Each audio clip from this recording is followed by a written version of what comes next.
And let's just be very clear that at 22-year-old, you don't know what the hell you're passionate about. So at 22, you think you know. And at Right. 30, you're starting to realize that you don't know. Maybe you're not sure if you don't know or you do know. And then at 40, you really find out you don't know anything, and you're confident that you're not sure.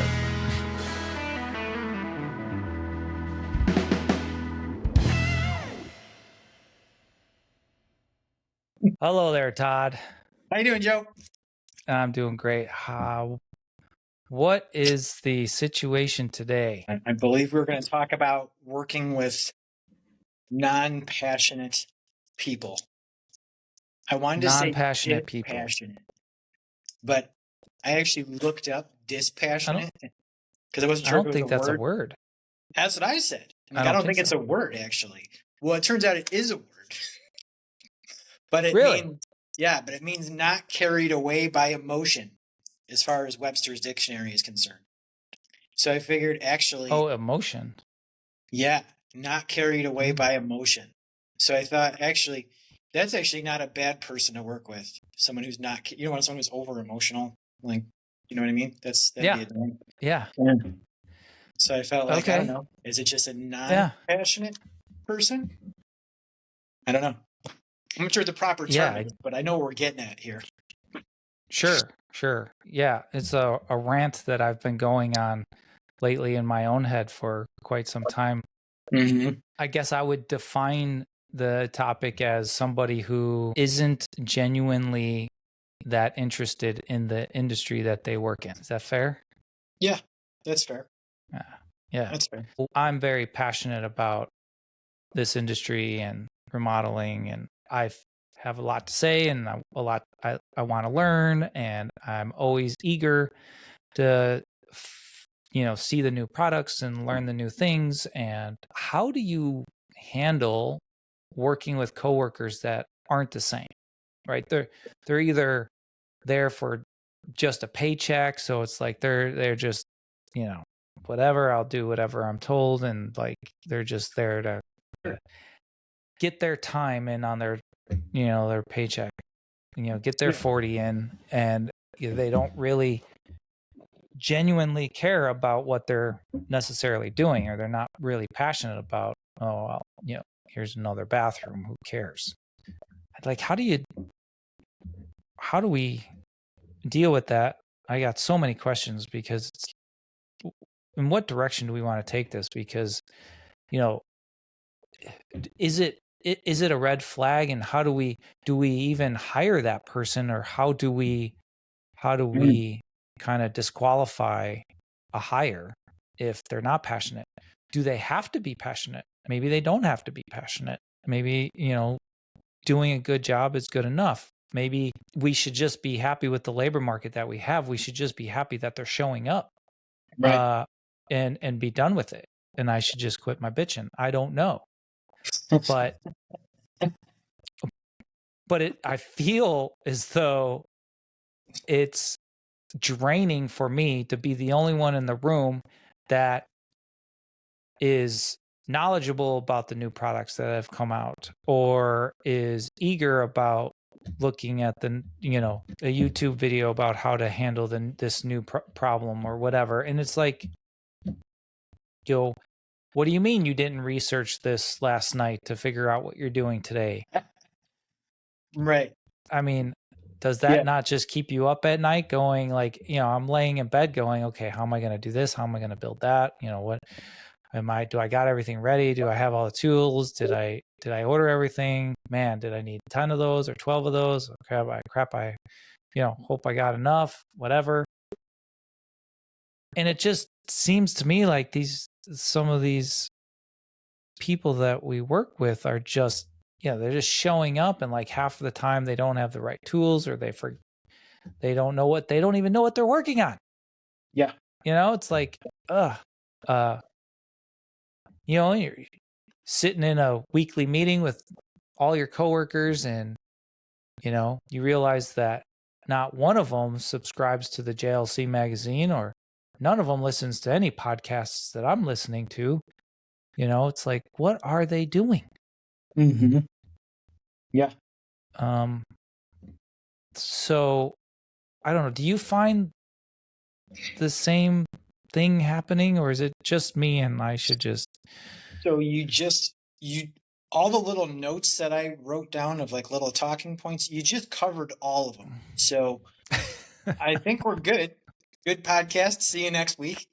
I didn't have any Yeah. answers to those notes. I was just making them this afternoon. Uh, I seriously just had this same exact thought process where it was like, to me, Okay. it's the office space, right? It's like the office space mentality. You do just enough to not get fired, right? You have those guys that are like, it's a paycheck. They're just waiting for something better to come along or hoping that something better is going to come along. And like I get that to an extent, right? So like to your point you brought up, is that okay that they're not passionate about it if they're doing their job or they're doing what's expected of them? You know, I don't know that that's necessarily a problem depending where they are in like the hierarchy of the company and what's actually expected of their job, right? So the guys that I've worked with, I have a guy who works for me right now who wants to just do something in music. He does his own recording stuff. I don't know what kind of music it is. It's weird to me. It makes me feel old.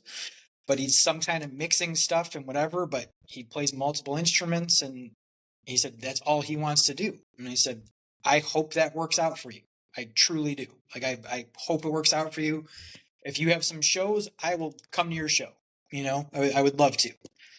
In the meantime, while you're here, learn how to build some stuff and do a good job of it. And to his credit, he does want to learn. He's very inquisitive. He asks good questions. So I feel like someone who has that mentality where it's like, ultimately he would like to do something else, but he does, while he's here, wants to learn and genuinely wants to do a good job. Right. So that you don't have to say you want to do this for the rest of your life. As long as you're showing up and your head's screwed on straight and you want to do a good job, hey, that's fine by me, But you have the flip side of that, which is like kind of like the total daydreamer type, which is just they don't give a shit. They don't want to learn anything new about products. They don't want to learn new techniques. They don't want to know anything about codes. They don't want to learn the process. They just, what do I need to do today? When do I get to leave? When is my paycheck getting here? Right? Those guys, you can pick up on that pretty quickly. You just get that feeling in your gut. As like what to do about that, like it's not grounds for dismissal, I don't think. Like eventually they're going to show their true colors and something will come up where it's probably grounds for dismissal. But that's it's difficult. It's difficult. Yeah. But I think So you're okay. Go ahead. I was going to say quickly, just also, I think that it's the teamwork mentality that gets affected by that, right? So if you have the guy who doesn't want to be there, like that you don't have to say it. It emanates from you, and everyone picks up on that. Everyone gives off some vibes, and if that guy does not want to be there, and you just genuinely know he doesn't want to be there, it affects the whole teamwork mentality. Teamwork makes the dream work, right? So if you don't have that, it makes everyone's job more difficult. I don't know what the answer is though. Yeah. Well, I definitely agree with the last point you made. I mean, if that's a cultural thing, right? So if somebody isn't fitting in the group for whatever reason, possibly unrelated to whether they're passionate or not passionate, maybe something's going on in their life, and or they have this weird personality that's not meshing with everybody else's. Then yeah, that could be a cultural thing, and there's nothing more difficult to change than culture in a company. And so you don't want to ruin it if you got a good thing going. So that could be a bad hire or something changed, and you might need to just let them go.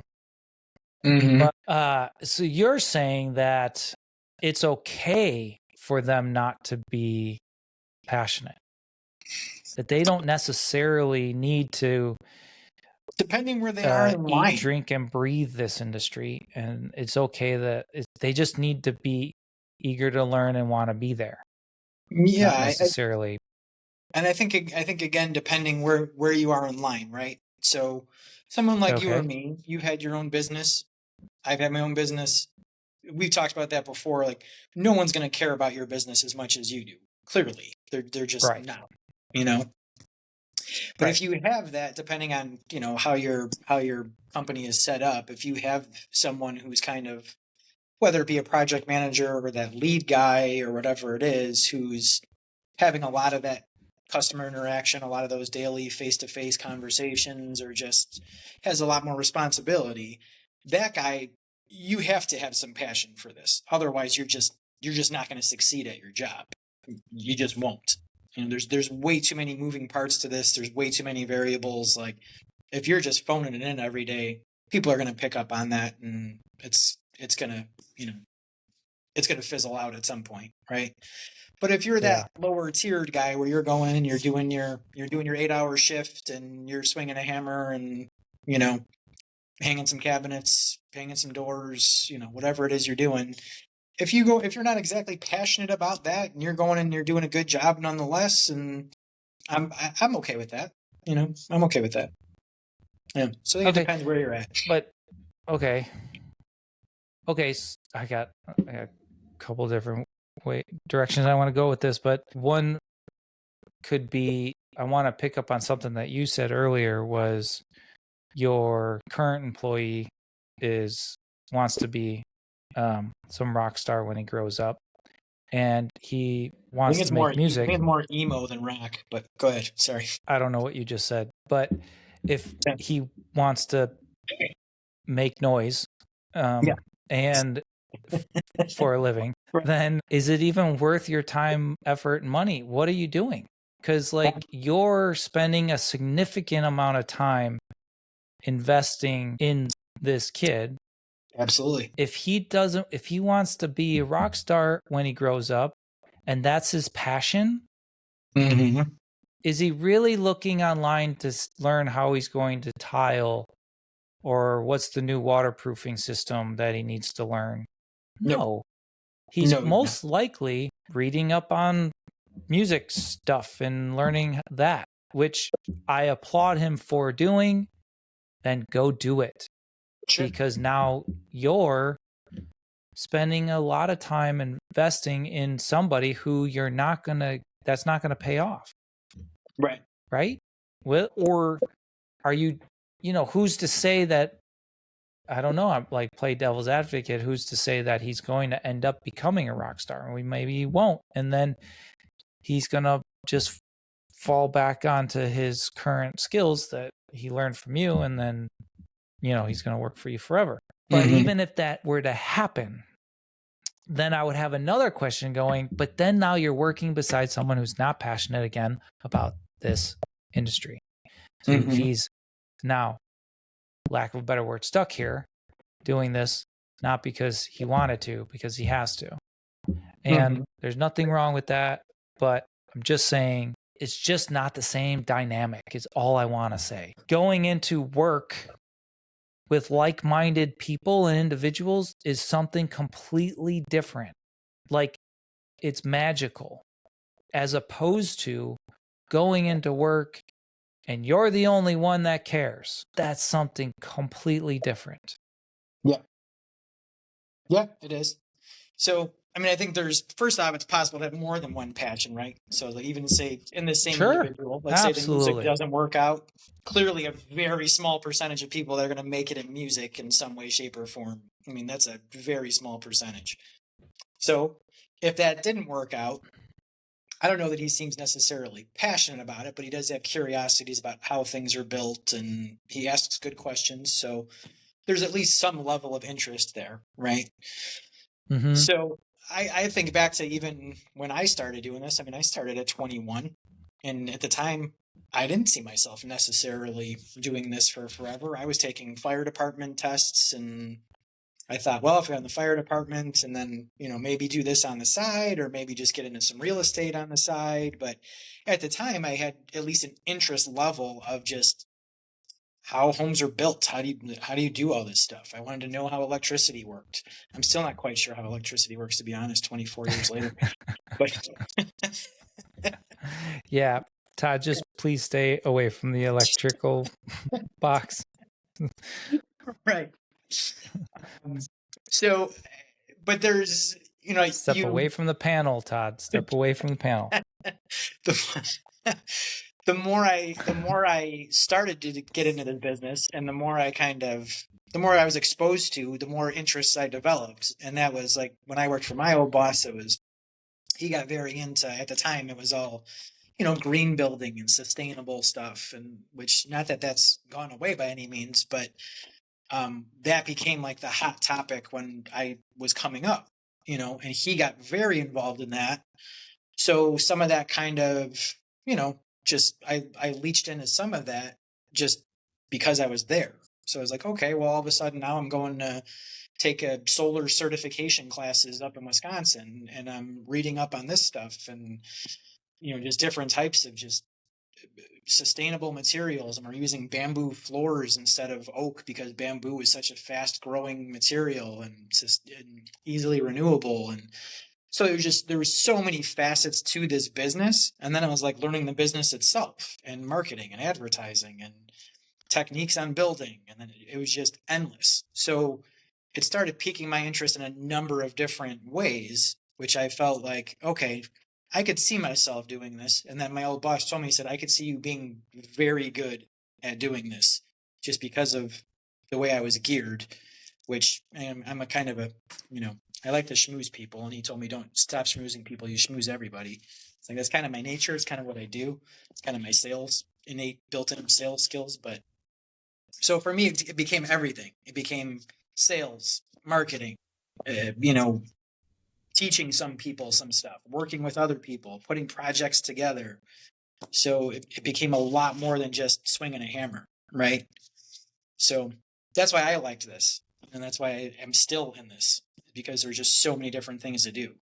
I wish I could gauge those better and kind of, space those out better instead of trying to be 5 people all the time.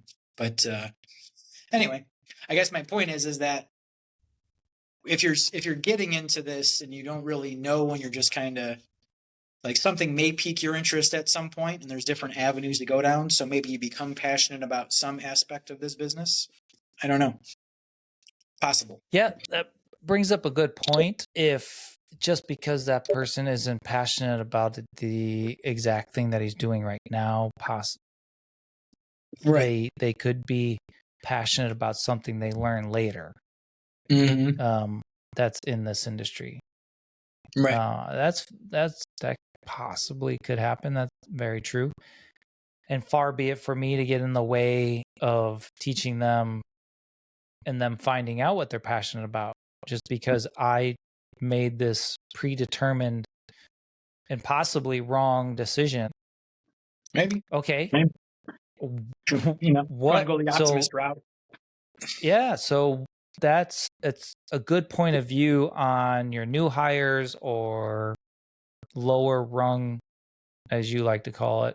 But okay, but what if we tilt this onto the higher end of the ladder, and you're now dealing with all these project managers and lead carpenters who have tens of years of experience, business Sure. owners, trade partners that have their own businesses, and you're up there, right? And you're trying to build a team and a network together, and you're just like looking around going, what are these people doing? And why are they doing it this way? And what's going on? And then when you start talking to them and you start realizing that they know nothing about their industry, and it's just like, well, okay, wait a minute. How have you never heard of this before? It's only been around for the last 35 years. Like, right. If you would have ever read any magazine or listened to any podcast in the last 10 years, you would have heard about this. Yeah. And even if you didn't know anything about it or how to use it or whatever, like, wouldn't you have at least Googled it and like seen what it was and like was interested in what's new in your industry. Mm-hmm. One would think. One would think. Yeah. But no, like I came out here 3 years ago and nobody was using wafer lights. 3 years ago. These wafer lights have been around for ages. We were using them in Illinois way before I moved out here. Sure. Yeah. I had to introduce everybody that I know to wafer lights, and I had to make a video on how to install them. So you tell me, this is a great example. What is going on? What were they using? Like typical recessed can light with a bulb? Yeah. Yeah. They were using the remodeling cans, you know, things we rip out and throw away. That's interesting. It's little stuff like that and big stuff. Most recently, it's been the zip system that I've been trying to turn everybody on because nobody. Here's the thing. Okay, all right. Perfect example.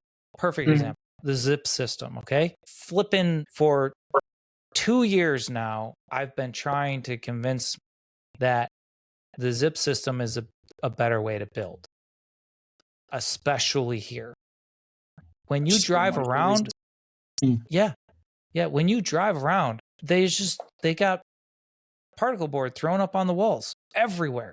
There's no green, no orange ceiling, roofs and green walls anywhere.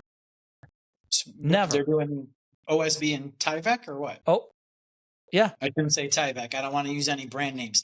Typical building wrap? Typical. Yep. Typical building wrap. Typical porous That's building. That's it. Mm-hmm. And OSB still right now. And I've been explaining for 2 years now, still haven't got anyone to even ask me what it is or how it's used. They just don't know about it. Yeah. And when I ask them, well, do you know about this? And they're like, no, never even heard of that stuff. No, this is how we do it out here. I'm like, okay, all right. Just last weekend, I went stand-up paddleboarding with a friend of mine who is not in this industry. He is he's in like manufacturing, kind of like engineering. He works for mid-sized companies who like, all right, I need to build this product, and he goes, okay, so let's engineer this product or this piece or this gear, and then he then figures out how to not only engineer it, but then also how to manufacture it and efficiently. So anyways, he started talking to me about the zip system, and he knew more about it than anyone else that I work with today. I swear to God, no one around me knows about it.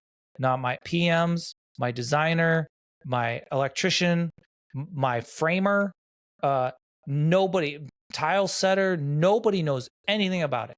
Don't even get me started with the Schluter system out here. It's brand new to them. It's like mind blown. Mind blown. Now, I understand that there is geographical differences. Get it? Totally. Of course. Totally. Yeah. But if you are that much interested in the industry that you work in, you would have heard of these damn products at some point in your last 15 years of living. Yeah. To tell me that you've never heard of these things, like ever. I mean, if you've gone to any builder show in the last 15 years, you would have seen the zip system. Thank you. Yeah. So now they're not even investing into themselves. They're not going to builder shows. They're not like. And Schluter, they have it. I mean, it's common these days. They're sitting on the shelves. It's not common out here. Is it? Do you guys have floor and decors out there? We do, and it's sitting on the shelf. I was going to say, it's sitting on the shelf of floor and decor now. Yeah. At least they but nobody uses it. I'm not the biggest fan of floor and decor. I'm not plugging them by any means, to our. But they have listeners. It sitting on the shelf. At least some products. Yeah. Yeah, but they have it. They've adopted it fully. They have the prefab shower pan sitting there, tile ready shower pan sitting there. Rolls of Yeah, Dietra sitting there, no, Purdy board sitting there. it's crazy, man. Just absolutely nuts. Hmm. So one might think that, oh, how cool, you get to show everybody how to do everything. And it's like, yeah, maybe 10 years ago, but now it's like, no, I don't want to be the smartest person in the room. You're like Michael And J. not that Fox in Back to the Future, man. what's Yeah. that? Yeah. It's like you're Back to the Future. You already know. Yeah. You're like, what? Yeah. Joe has Yeah. all these crazy products no one's ever even heard of. Right. Futuristic stuff. Crazy. I just don't understand. Mm. I just don't understand. How do you own and run a remodeling company and not research? And then I don't know. I don't know. Getting frustrated with it. At least be willing, at least know what's out there. You don't have to adopt it, but at least know options. If for no other reason than like a potential client could do their own research and just ask you about it, and you're what? Never heard of it? You've never heard of this? It's been around for decades. You've never heard of it. I mean, it doesn't bode well for you as for a potential sale if you can't even speak about it intelligently as an option, as a viable option for whatever the project may be. Yeah. I don't know. Okay. So that's kind of, all of that is kind of pulling into this topic. It's like, not only is it people, but products, and like, we're calling it passion, call it what you want. I don't know, knowledge, research, whatever. But it's just been eating me alive lately because it doesn't seem like I'm surrounding myself with the right people, and I'm just in the wrong spot. Yeah, and it's just kind of draining. It just really is draining. Yeah. It just really is. And this tangents into everything as far as I'm concerned, because then it just turns into, if you're not a good business person, shouldn't you then like maybe go take a class? Or if you're not a good salesman, you would maybe look at, getting help with that, taking classes, or reading some books. So if you're not good at framing and you're a framer, shouldn't you go and like start learning how to frame and like, but I'm finding that the answer is no. You just write it out. So I guess that's a whole different thought process for me. I guess it just is like the direction you're going with that, because there's like, to me it sounds like you're kind of being held back, right? Like, you want to do stuff that's at the forefront of the industry that you're in. You want to be doing state of the art stuff. You want to be doing the best method of a build. You want to figure that out and build it that way, right? Which of course we should be. Makes perfect sense. Most people should want to do that. However, I think, and that's, I always think of builders, like production builders, when I think along those lines, because they just develop a way of doing things, and then that's the way they do it. It's just production building, cookie cutter homes. This is what we're going to do 1,000 times over. This is what we're going to do because we know how much it costs us. We know how we have our vendors set up. That's what they're going to do. They don't give a about some newer, more efficient, some better products. Doesn't matter. This is how we're building them. This is the way we're set up, right? And it's just production. So I always think along the builder aspect when I think of something like that, because I always think like that's always what differentiated us from builders. You're in construction, you're all in construction, but builders are so geared towards just, it's X's and O's. How much does this cost? How quickly can we build this? What's our profit? Right?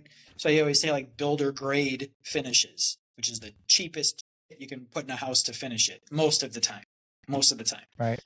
Whereas with us, the remodeler is always different. The remodeler or / just general contractor, even if you're building an addition or whole house remodel or whatever it is, you have that conversation. You get to have that sit down and talk to your client and say, okay, we can do this at this price point, or we can do this at this price point, or whatever it might be. But you educate them, and then they can make that educated decision as to how much they want to invest in their home and what they want that to look like. And it's a much better process to me. Most people walking and buying a builder grade home, they have no idea. They see 9-foot ceilings with crown molding and quartz countertops, and they think this is a palace. And then you find out you got a cheapest toilet on the market, the cheapest light fixtures on the market. You're using CPVC water lines and just cheap everything. But anyway, so I guess like you saying what you're saying to me is like the way I interpret that is just like you're kind of being held back because you know a better way of doing things, and this company is not even interested in doing it that way. That's frustrating. Yeah. Yeah. I mean, I'm just talking in general as any person out there that's in an environment where they don't feel as though they're surrounded by, like-minded individuals, how frustrating that can be. And then it's like, Yeah. how long, I don't know I don't think there is an answer other than just trying to find like-minded people to work for or with and around, right? Absolutely. And that's very difficult. Yeah. Probably in most industries, I would say that's difficult. Yeah. This is not just just the remodeling industry. I'm talking about any industry. You're a coder and you're just jamming away, and you're on a team that there's people just not interested in learning or doing what they're supposed to be doing, or learning how to do, or they're leaning on everyone else to do it for them. How frustrating that could be. No, I don't know. Anyways, I felt better getting that all out. Huh? I don't know either. Yeah. So do you have an answer? I don't know what the question was, but do you have an answer? I got all kinds of answers. Yeah. Fire everybody. Yeah. I thought it was really interesting that I touched on, hiring, and if there's a differentiator that we should be looking for in that for a new hire, no matter what, step on the ladder they are at, like what should we be looking for that? I would say yes, but I think it sounds like I'm a little bit more strict than you are on this topic. I almost want to say, listen, if this isn't your industry, then maybe I'm doing you a favor and giving you the time to go and pursue your rock star dream. I don't know. Yeah, but then look at the flip side of that too, right? Someone who is as passionate as you are in whatever it is you're doing, especially in this business. What's that person going to do after they're doing this for 6, 7, 8 years? They're going to go off and open their own business. So now that person that you've invested all that time and money into, who you thought was so passionate, and they are very passionate about this, they love building, that person is going to go do their own thing, right? Now, I don't think that's all bad. I know there's a lot of business owners that always say like, oh, that's what's going to happen. And they just, it's, you've spent all this time on employees and they're just going to open their own business. I don't know that that's necessarily a bad thing. If you were a springboard for that and you helped someone else open a business that is something that they truly wanted to do, something that they are passionate about, then you still work with them in some capacity. You work with them as an independent contractor, So I don't see that as a bad thing necessarily. I know a lot of people do, but so yeah, I guess it depends for me. If I hired this 22-year-old green kid that doesn't know anything, and then I teach them everything, and then in 2 years they think they know it all and they start their own remodeling company, that's that's really frustrating. You know, if 10 years later he decides that, you know what, I'm going to start my own remodeling company because that's what I'm really passionate about and I think I can do better or go out on my own, then that's great. Like, far be it for me to hold you back. And if there's anything I can help you out with, you know, let me help. But you know, I think that's two different situations there, and I would feel a lot different between those two situations. Yeah, it is. Yeah, it's different. Yeah, but I still kind of feel like you would be able to see if that 22-year-old when you hire them is passionate about this or not. Or maybe you won't. I don't know. Maybe you don't. And let's just be very clear that at 22-year-old, you don't know what the hell you're passionate about. So at 22, you think you know. And at 30, you're starting to realize that you don't know. Maybe you're not sure if you don't know or you do know. And then at 40, you really find out you don't know anything, and you're confident that you're not sure. Ain't that the truth? Ain't right? that the truth? Yeah. Could not have said. I think that should. If you can fit all that on a T-shirt, let me know. Because that is the absolute truth. You hit 40, you're just like, I don't know shit, and how I was so arrogant and thought I knew so much in my 20s, and then you hit 40, and you're like, I don't know. I think that's a great feeling though when you realize that, because then you realize like you're just a lifelong learner, and you just realize like I don't know. I'm just going to keep an open mind. There's a lot of gray area out there. Just, yeah. I thought I knew everything when I was like 28. I think 27, 28 was my, I knew everything. Yeah. Yep. How humbling that is. But it's just a shame that we grow up and everybody's like that. It's just a shame that why when we're so young we think we know everything. It's just like you haven't been through any life experiences. I realize you just went through high school and college and you think that, your girlfriend kissing your best friend was like devastating and the worst thing on the planet. Let me tell you that that's the easiest thing you're going to deal with. Like so many things in your life you haven't even experienced yet. You don't even know the things that you're going to experience. Like you can't even imagine those, and how difficult life is, and how ignorant is it that we're that age and we're walking around going, oh yeah, I know what I want to do. I want my picket fence and all the things that go with it. And no, actually, you don't have a effing clue what you want. Nope. I don't even care if you go down that road. Go down that road. Go down whatever road you think you want to go down. But I guarantee you, in 10 years, that you're going to find that fork in the road, go, damn, I wish I would have known. I wish I could have, would have.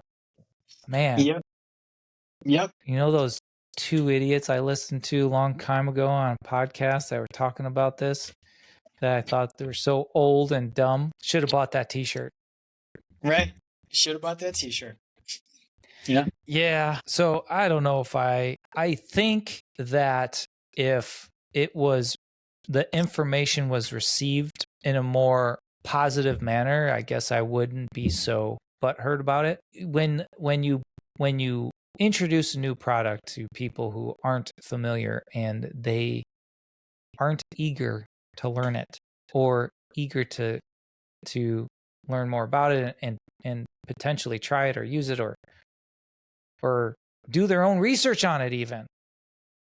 Guaranteed, without I know this that no one has even Googled the zip system that I told about, that I work with. Not one. Not one. Not even a slight curiosity. Wow. Okay. So yeah, that's pretty wild. Yeah. It just boggles my mind. Yeah. Understandable. And I imagine like you working in an office or who around on the job site, whoever. And I don't know. It's just like, hey, I got a new way of doing this. And they're like, no, I'm good. Don't worry about it. You know, yeah, but this will save us time, effort, money maybe down the road. Like we'll be Right. ahead of the ball game. No, don't worry about it. I don't want to know. Yeah. Well, don't you want to know like a little bit more about? No, don't worry about it. No, save your breath. How frustrated would you be? I'd be pretty frustrated, I think. Like Yeah. I always look at that. There's different markets for things, right? So you always have like your early adopters. You know, like take whatever electric cars, right? So you're always going to have your early adopters that before electric cars even really hit the streets, they just knew they wanted one just based on the idea of it. They just thought this is so awesome. It's something new. They just want it immediately, right? And then you have your second tier people that are kind of like once it becomes a little more affordable or they work out a little bit of the kinks, they want that second generation model, right?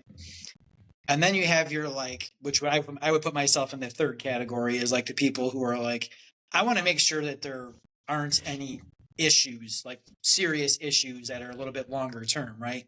So once I know that the kinks are worked out and the prices come down because it's not just that innovator's first market, and I know that this has some staying power where like you're going to be able to get parts for it when something breaks, and you're going to, be able to even work on it yourself, or that all that math actually works out. There's some reliability there for the amount of money you're investing, whatever it might be, So I put myself in that third category. And then there's the category after that, which is just like eventually it's going to happen and just become commonplace, and then everyone just adopts it eventually, So Mm-hmm. I don't know. I feel like there's those people, to your point, the people who are, you're trying to explain something to them. Hey, don't you want to at least just check into this? And like, nope, I'm good.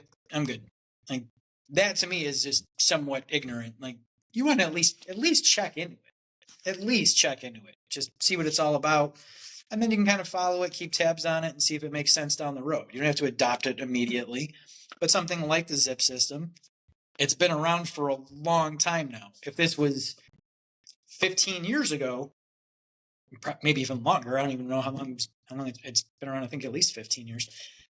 If it was 15 years ago when you said, well, I don't know, we'll see if it, has any staying power. Okay, I understand. I understand that. For all you know, when that first came out, they may find 5 years later that it just deteriorates because it doesn't breathe at all, or it's not encapsulated well, and there's just moisture that gets on the inside and gets stuck and it rots from the inside out, and who the hell knows, right? But maybe there's some inherent fault in that doesn't rear its ugly head until 5 years later, in which case you weren't the early adopter, so you missed that, so you're good, But if something eventually has become tried and true like that, and we're really plugging the zip system here. I hope we're getting advertising dollars for this. But Right. if something becomes tried and true over years, at some point, like you're just using an inferior building system if you haven't adopted this. You're just using an inferior system. Doesn't make any sense. It just doesn't. Because you can't even tell me like products, material versus labor, because if you're hanging sheets of OSB, you have to come back through and sheet that with a building wrap or something to that effect, right? So you're buying that and coming back through again, as opposed to the zip system, and is going to yield a much better finished product. So it's kind of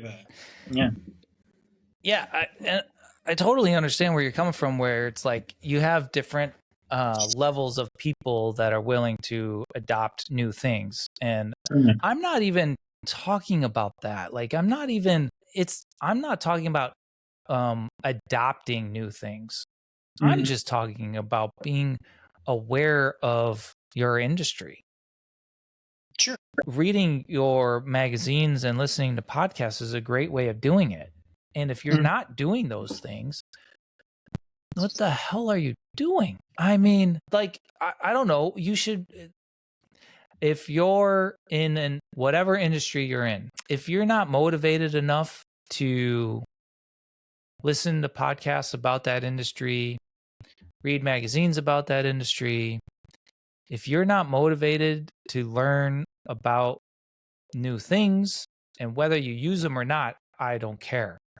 I'm more interested that you're knowledgeable enough to just know that it exists. And if you're not motivated, then get the F out the way. And there is the concept of, there's leaders in every organization, right? And then there's just the worker bees. And and there's nothing wrong with being a worker bee or being a leader or vice versa. So I think they're all needed. And I'm wondering if I just keep talking myself into a circle and hypocritical, because company needs worker bees. And, that, I guess, they don't necessarily need to live and breathe the industry. I guess it would be nice if they did. But if they did, then I guess they would turn into leaders. So maybe. Yeah, what do you think? What do you think about that? Not everyone's a leader. That's a good point. It's a very good point. Yeah. Not everyone has that much aspiration. Not everyone aspires to get to a management level or get to an ownership level or even hone their craft that well. They want to learn what's being asked of them, just what's being asked of them, do their job, and as soon as maybe that some of that plays in like the work-life balance, right? Like they just go to work. I'm at work for 8 hours. I'll do whatever you want me to do in that 8 hours. And as soon as they punch out, they are done. And they are not thinking about work until they show up tomorrow morning. Right. And I think there's industries out there that it works great for. You got, especially like manufacturing, where you can just go stand in front of a machine and hit the 2 buttons and do that for 8 hours. And there's nothing wrong with that. And we need that. And there's people out there that are great at that. I don't know what I want to end with. But I think it's important to... Maybe it's an ambiguous ending. Yeah, maybe. I don't know if we have an answer. Yeah, I don't think there is. I think this started out as just something that I have been observing around me lately, and I've been having a hard time reconciling it. So this kind of helped. Yeah. Good. Yeah. You got me to thinking about the other side. That'll be $250 for the therapy session. Yeah, right. Yeah. Thanks for all listening. All right, man. All right. Till next time. All right. Yeah. Man. Cheers. Cheers.